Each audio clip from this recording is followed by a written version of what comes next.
O ano de 2025 expôs um paradoxo no mundo corporativo e nos mercados globais. Enquanto governos e parte do setor privado recuam no discurso sobre sustentabilidade, eventos climáticos extremos se intensificam, os prejuízos econômicos crescem e o capital começa a mudar de rota.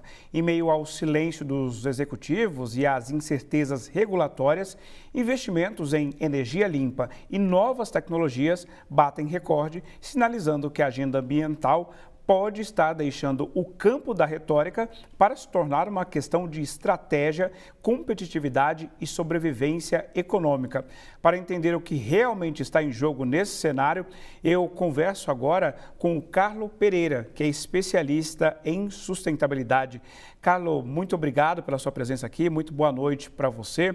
Queria te perguntar, começar perguntando, que quando a gente olha para 2025, muita gente falou que esse seria o ano do fim da sustentabilidade.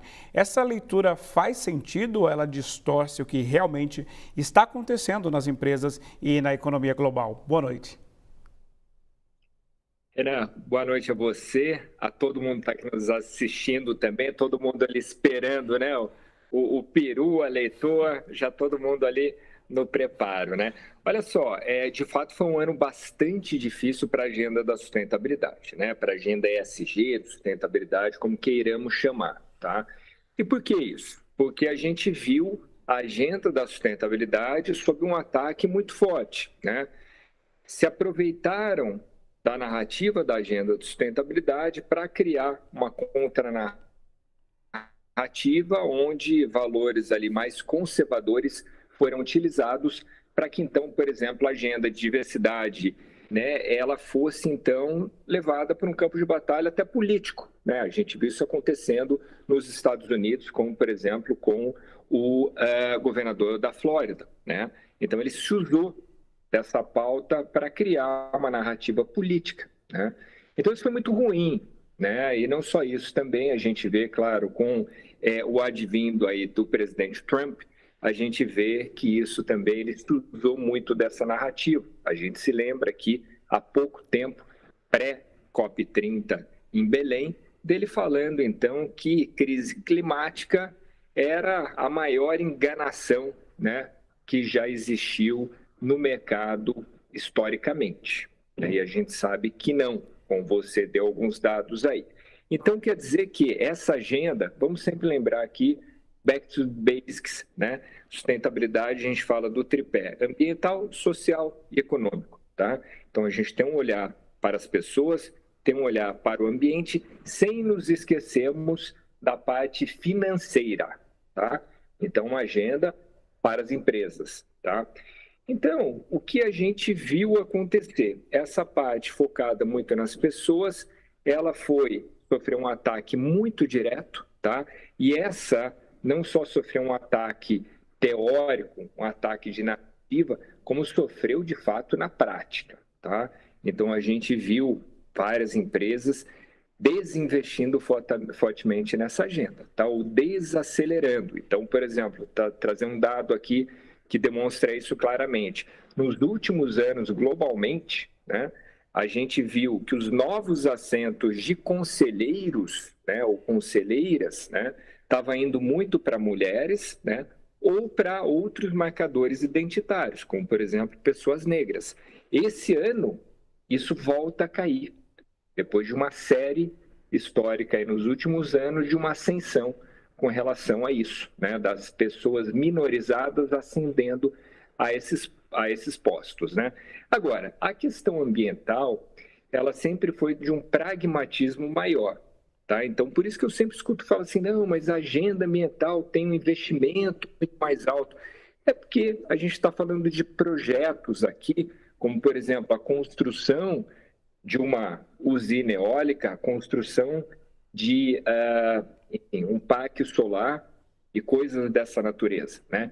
E isso, Renan, a gente vê um descolamento, isso já desde a crise financeira de 2008, a gente vê um descolamento de crise financeira com o advento das renováveis, tá?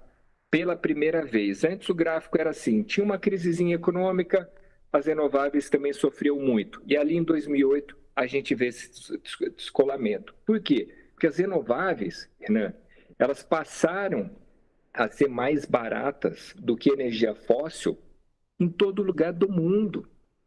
E aí é uma regra de mercado. Você não vai gastar mais dinheiro por uma questão de uma narrativa política. Não vai fazer isso. O mercado não vai fazer isso. As empresas não vão fazer isso. Os acionistas das empresas não vão deixar, né? Então, por isso, esse ano, muito possivelmente, a gente fecha com 2,2 trilhões de dólares investidos em energia renovável, o que é quase o dobro daquele recurso investido, por exemplo, em energia fóssil. Agora, Carlos, você citou o presidente dos Estados Unidos, Donald Trump, e ele, como você bem disse, ele fala que é uma piada, né? Ele sempre usa o termo hoax, né? Que é uma piada, a questão climática, né? Usa termos assim bastante complicados. Ele pessoalmente não gosta, por exemplo, de energia eólica simplesmente porque ele acha que não é bonito e porque isso atrapalhou um campo dele de golfe na Escócia, por exemplo.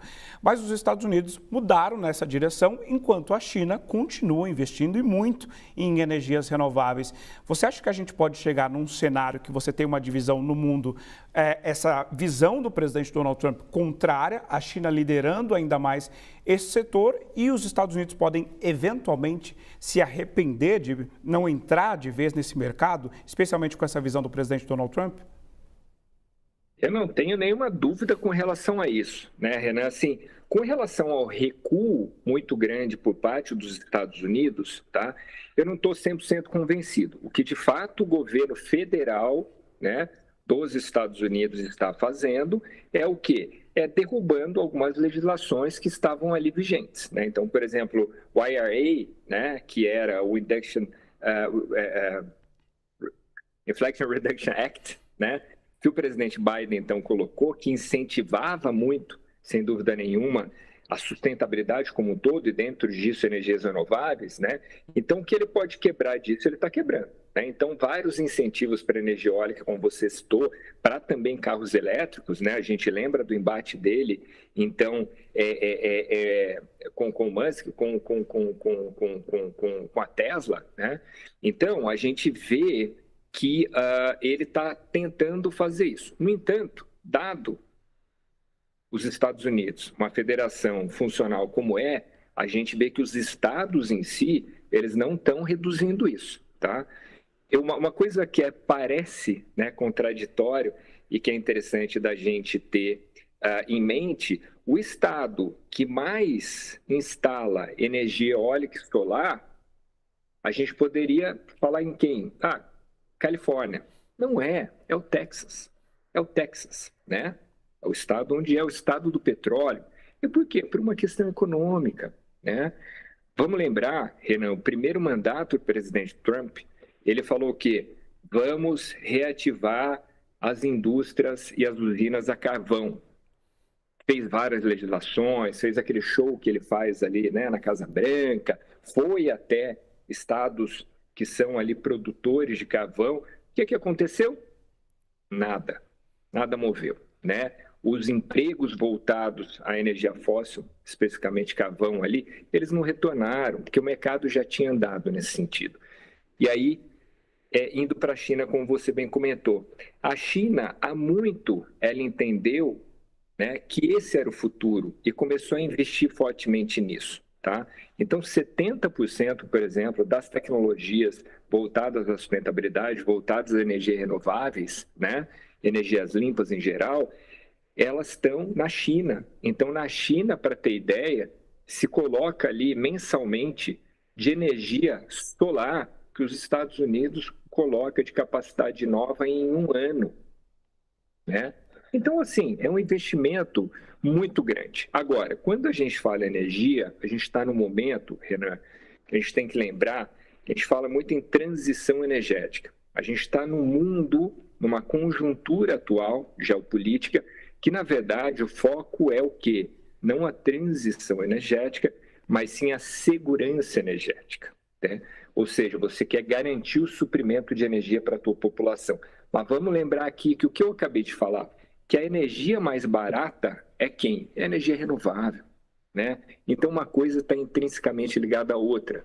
Agora, a China vai continuar liderando isso, mas, ao mesmo tempo, para finalizar, ao mesmo tempo a gente vê algumas coisas com muitas preocupações. Então, por exemplo, a Europa, nos últimos meses, retrocedeu em uma série de políticas muito importantes, né?